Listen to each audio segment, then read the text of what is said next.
ভোপাল থেকে অল্প কিছুক্ষণ গাড়ি চালিয়ে গেলেই মধ্যপ্রদেশের বিদিশার কাছে মনোমুগ্ধকর উদয়গিরি গুহাগুলি উন্মোচিত হয়, যেখানে ইতিহাস এবং পৌরাণিক কাহিনী একে অপরের সাথে মিশে আছে। সূক্ষ্ম জটিলতায় খোদাই করা এই গুহাগুলি বিষ্ণু, দুর্গা এবং শিবের গল্প বর্ণনা করে, যা প্রাচীন যুগের সারাংশকে জাগিয়ে তোলে। গুপ্ত যুগের খ্রিস্টীয় 3য় থেকে 5ম শতাব্দীতে 20টি পাথরে খোদাই করা গুহা ভারতের সাংস্কৃতিক ঐতিহ্যের রক্ষক হিসেবে দাঁড়িয়ে আছে আজও, যা হিন্দু এবং জৈন ঐতিহ্যের প্রতিফলনকারী দুর্দান্ত ভাস্কর্য দ্বারা সজ্জিত। উদয়গিরি রহস্য প্রভাবশালী বিশিষ্ট ব্যক্তিদের মিলনস্থল হিসেবে এর গোপন ভূমিকা পর্যন্ত বিস্তৃত। গুপ্ত সম্রাট 2য় চন্দ্রগুপ্তের পৃষ্ঠপোষকতায় এই গুহাগুলি গোপন আলোচনা এবং আলোচনার জন্য গোপন স্থান হিসেবে কাজ করা হতো, যা ষড়যন্ত্রে আবৃত ছিল। ভারতের সবচেয়ে গুরুত্বপূর্ণ প্রত্নতাত্ত্বিক স্থানগুলির মধ্যে উদয়গিরি পাহাড় এবং তাদের গুহাগুলি হল ভারতের প্রত্নতাত্ত্বিক জরিপ দ্বারা তত্ত্বাবধান করা সুরক্ষিত স্মৃতিস্তম্ভ। ভারতে এই একই নামের বেশ কয়েকটি স্থান রয়েছে, যার মধ্যে সবচেয়ে উল্লেখযোগ্য হল বিহারের রাজগীর, উদয়গিরি নামক একটি পর্বত এবং উড়িষ্যার উদয়গিরি ও খণ্ডগিরি গুহা। এই উদয়গিরি, যাকে যথাযথভাবে সূর্যোদয় পর্বত বলা হয়, যুগ যুগ ধরে ধর্মীয় শ্রদ্ধার স্তম্ভ হয়ে আসছে। উদয়গিরি সিংহ রাজধানী যেমন প্রত্নতাত্ত্বিক নিদর্শনগুলিতে এর গৌরবময় অতীতের চিহ্ন রয়ে গেছে, যা এই পবিত্র ভূমিতে একটি সূর্য মন্দিরের পূর্বের উপস্থিতির ইঙ্গিত দেয়। বিষ্ণু পদগিরি নামে অভিহিত বিষ্ণুর পায়ের কাছের পাহাড় বোঝায়। এই জটিলটির ব্যুৎপত্তি ইতিহাস ভক্তদের জন্য এক মূল্যবান ভাণ্ডার উপস্থাপন করে। উদয়গিরি পাহাড়ে উঠছি, এটা ইউনেস্কো ওয়ার্ল্ড হেরিটেজ উদয়গিরি পাহাড়। কিন্তু বড় কথা হচ্ছে হৃৎপিণ্ডটা ধকভক ধকভক করছে, অনেকটা উঁচু, খাড়াই। দেখো সিঁড়ি, দেখো। হ্যাঁ, এতটা উঠেছি, এর আগেও অনেক পাহাড় উঠেছি, এরকমই কষ্ট হয়েছে। ও হাঁপিয়ে যাই। চলো কতটা উঠতে হবে দেখো, এই দেখো। Let's go. কে আমাকে বাঁচাবে? আরে উঠবেই, জানো এসছে যখন। গোলকধাঁধায় ভরা করিডোরগুলি অতিক্রম করার সময় এই পবিত্র অভয়ারণ্যগুলির জন্মদানকারী স্থাপত্য দক্ষতা এবং শৈল্পিক সূক্ষ্মতা দেখে বিস্মিত হয়। ধ্বংসাবশেষ, শিলালিপি এবং উদ্ভাবনী জল ব্যবস্থা অতীত যুগের উজ্জ্বলতার সাক্ষ্য হিসাবে দাঁড়িয়ে আছে। তবুও কেবল ভৌত প্রকাশই মুগ্ধ করে না, এটি এই পাথরে খোদাই করা গুহাগুলিতে বিস্তৃত অলৌকিক আধ্যাত্মিকতা। একটি প্যানোরামিক দৃশ্যের জন্য শীর্ষে আরোহণ করুন। এই প্রাচীন অবকাশের মধ্যে নিহিত আখ্যানগুলির চিন্তাভাবনাকে আমন্ত্রণ জানানো হয়। ইতিহাস প্রেমী এবং দুঃসাহসিক উভয়ের জন্যই একটি তীর্থযাত্রা। উদয়গিরি গুহাগুলি সময় এবং পৌরাণিক কাহিনীর মধ্য দিয়ে ভ্রমণের প্রতিশ্রুতি দেয়।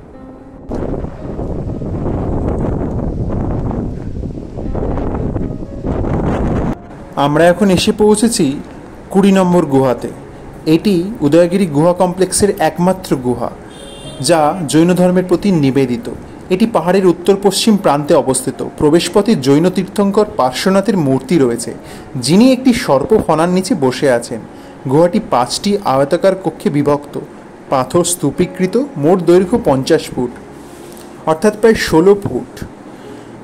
দক্ষিণ কক্ষটি 3টি কক্ষ নিয়ে গঠিত আরেকটি খননকৃত অংশের সাথে সংযুক্ত। উত্তর কক্ষগুলিতে সংস্কৃত ভাষায় একটি 8 লাইনের শিলালিপি রয়েছে। এটি গুপ্ত রাজাদের সকলের জন্য সমৃদ্ধি আনার প্রশংসা করে। উদয়গিরি বর্তমান কর্কটক্রান্তির সামান্য উত্তরে অবস্থিত, কিন্তু 1 সহস্রাব্দ আগে এটি আরও কাছাকাছি এবং সরাসরি এর উপরে ছিল।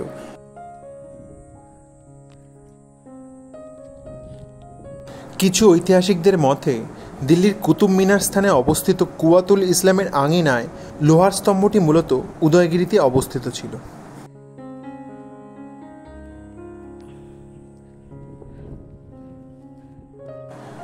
এই অঞ্চলে প্রাপ্ত অনেক নিদর্শন এখন গোয়ালিয়র দুর্গ প্রত্নতাত্ত্বিক জাদুঘরে সংরক্ষিত আছে।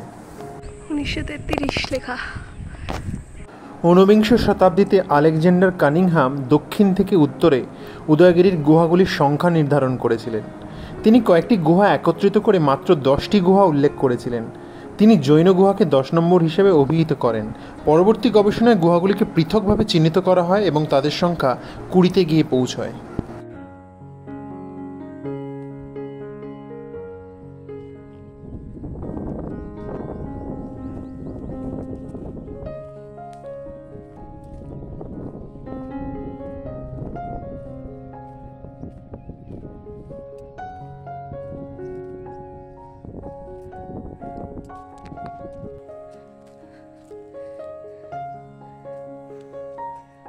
পাহাড়ের উপরে সব কিছু।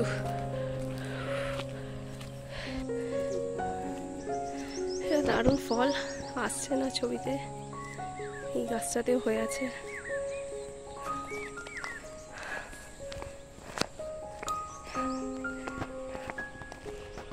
সমস্ত মন্দির ছিল, পাহাড় কেটে মন্দির বানানো, উদয়গিরি পাহাড়। এত ঘন জঙ্গলে আমরা চলে এসেছি এবং এখানে এরকম কোনো মানুষই দেখতে পাচ্ছি না। এখানে একটা গাছ দেখে বউ বুঝতে পারছি না এই গাছটা তখনও ফল দেখাচ্ছিলাম, কমলা লেবুর বেল, ওটা কমলা লেবু গাছ, কমলা লেবু ওটা। কিন্তু আমার যেটা হচ্ছে একটা লোক পর্যন্ত দেখতে পাচ্ছি না এখানে। প্রায় 4:26 বাজে।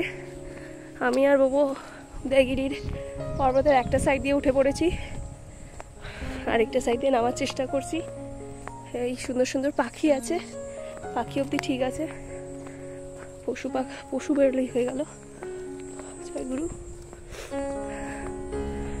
এটা হচ্ছে পুরো পাহাড়ের উপর দিয়ে আমরা হাঁটাচলা করছি, প্রচন্ড হাঁপিয়ে গেছি। এখানে প্রচুর ময়ূর আছে, শুনতে পাচ্ছ কিনা জানি না, এক্স্যাক্টলি ময়ূর ডাকছে। দেখিনি, কোনো ময়ূরই আমরা দেখতে পাইনি, তবে ময়ূরের ডাক প্রচুর শুনলাম। সে উদয়গিরিতে হোক কি যেখানেই হোক,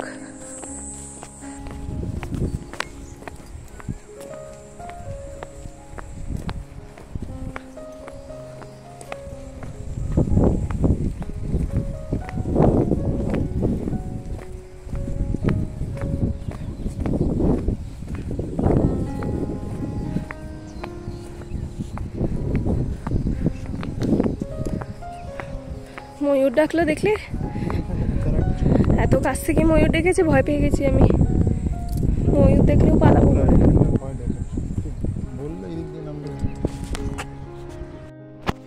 এই উদয়গিরি পাহাড় পুরো এক সাইড থেকে আমরা উঠেছি আর অন্য সাইড দিয়ে নেমে যাচ্ছি। একটা গাছ আমরা দেখতে পেয়েছি। আচ্ছা, খুব সুন্দরভাবে ওখানে এই গাছটা অনেক দেখতে পাচ্ছিলাম, অনেক ফলন্ত গাছ। পরে বুঝলাম এটা বেল, কারণ নিচে অনেক বেল পড়ে গাছ থেকে পড়ে ফেটে গেছে। আরে কত বেল পড়েছে মাটিতে, দেখো বেল গাছে ভর্তি পাহাড়ে। দেখি এই যে সব বেল ছিটিয়ে পড়ে আছে, টেস্টি। সব পশু পাখিরা খায়। শিউলি ফুল গাছ আছে সামনে, প্রচুর শিউলি ফুল গাছ দেখলাম, বেল গাছ দেখলাম।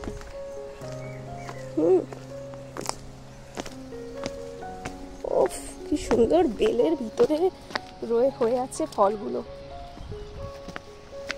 আর এইটা হচ্ছে শিউলি ফুল গাছ, কি সুন্দর শিউলি ফুল ফুটেছে। দেখো ভরে ভরে, ওই শিউলি ফুল পাতে যাচ্ছে।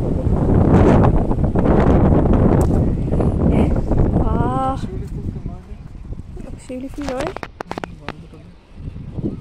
না নয়, দেখতে ওরকম, বাট ইটস নট আ শিউলি ফুল।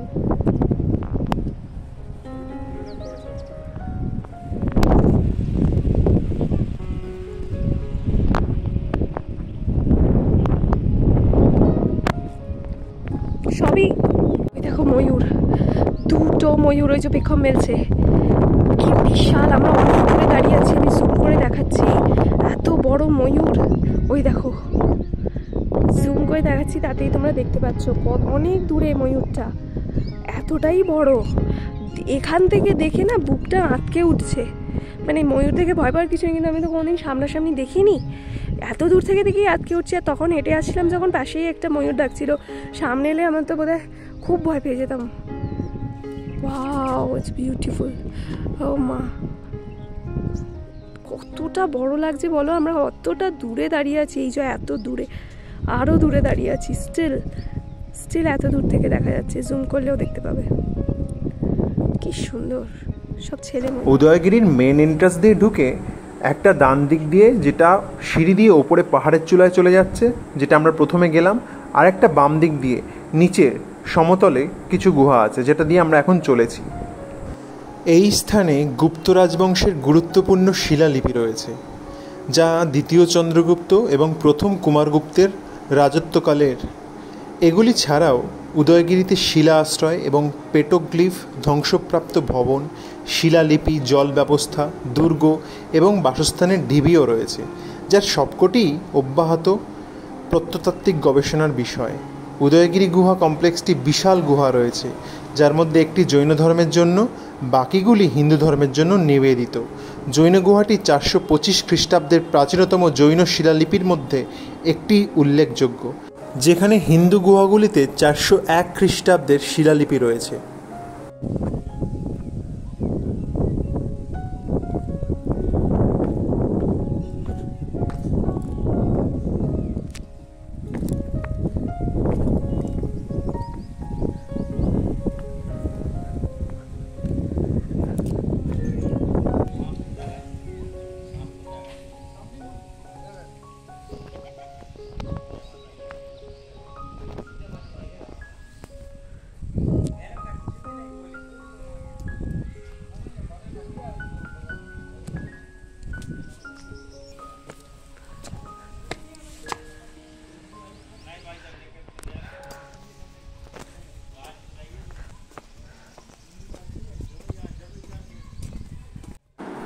সামনে 12 নম্বর গুহা।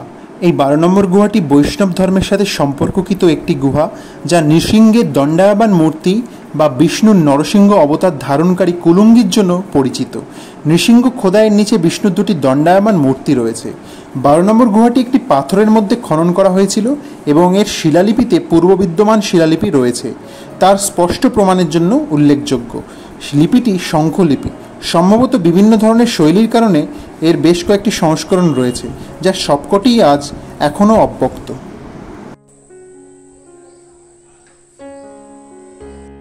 আমরা এখন 13 নম্বর গুহার সামনে।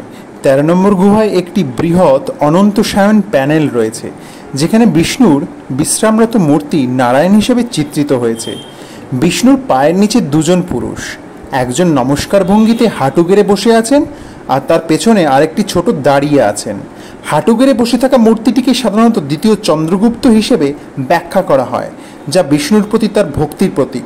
অন্য মূর্তিটি সম্ভবত তার মন্ত্রী বীরসেন।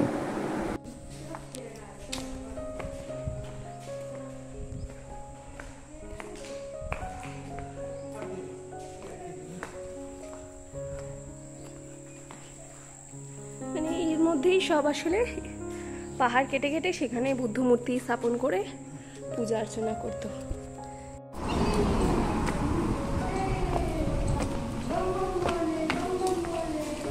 চলে এসেছি আমরা 6 নম্বর গুহার সামনে, যেখানে শক্তি, শৈব ও বৈষ্ণব ধর্ম একসাথে বিরাজমান। 6 নম্বর গুহাটি 5 নম্বর গুহার ঠিক পাশেই অবস্থিত এবং এটি পাথরে খোদাই করা গর্ভগৃহ দ্বারা গঠিত, যা একটি সুবিশাল টি আকৃতির দরজা দিয়ে প্রবেশ করে। গর্ভগৃহের দরজাটি রক্ষকদের দ্বারা বেষ্টিত। তাদের পাশে উভয় পাশে বিষ্ণু এবং শিব গঙ্গাধরের মূর্তি রয়েছে। গুহাটিতে দুর্গা মহিষাসুরকে বধ করছেন প্রতারণামূলক আকৃতি পরিবর্তনকারী মহিষ রাক্ষস। এটি একটি গুহা মন্দিরে এই দুর্গা কিংবদন্তির প্রাচীনতম উপস্থাপনাগুলির মধ্যে একটি। বিশেষ লক্ষণীয় বিষয় হল প্রবেশদ্বারের বাম দিকে এই গুহায় উপবিষ্ট গণেশের মূর্তি এবং ডান দিকে উপবিষ্ট দেবদেবীগণের আয়তাকার কুলঙ্গি রয়েছে। এখন আমরা চলে এসেছি 5 নম্বর গুহার সামনে।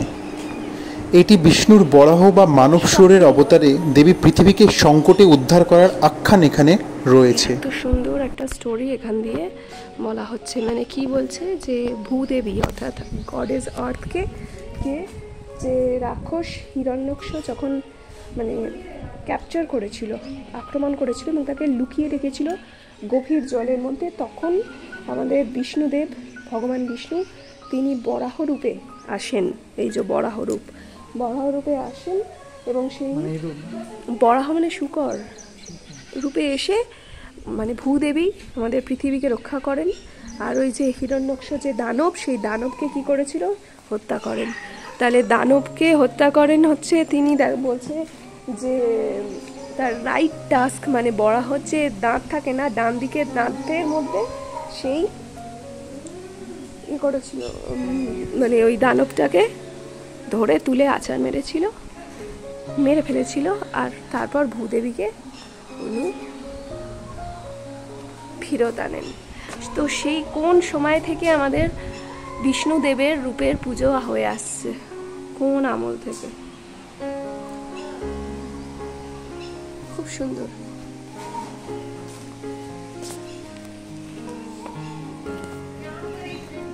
এদিকে আর কি আছে?